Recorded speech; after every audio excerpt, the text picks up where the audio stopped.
And with the latest North Korean issues being discussed at the nation's top office, President Park has once again emphasized that Seoul is open for talks with Pyongyang despite recent contradictory signals from the north. And this in a meeting with a committee solely dedicated to making preparations for potential unification of the two Koreas.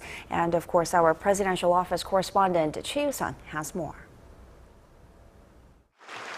3 days after North Korea fired machine gun rounds in retaliation of South Korean propaganda leaflets, President Park Geun-hye stressed that the two Koreas need to engage in talks.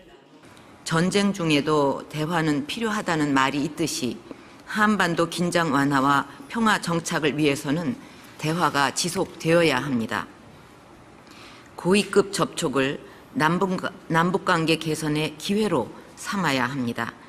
Pyongyang's latest hostile act came just days after it took Seoul up on an offer for talks.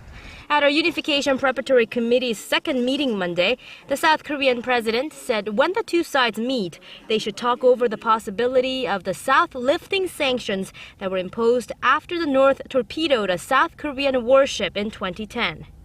By referring to the sanctions, a major bone of contention between the two Koreas for the first time since taking office last year, President Park is thought to have placed more weight on settling issues through dialogue.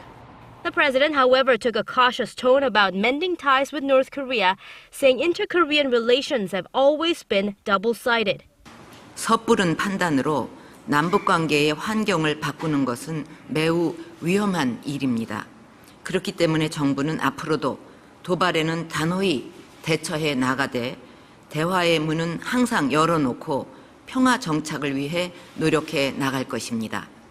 As for a campaign to have both Koreas prepare for unification, the president called for a detailed plan to break ground on her envisioned DMZ Peace Park, a charter to instill public will for unification and increase support for the North's humanitarian needs. Choi Yoo-sun, Arirang News.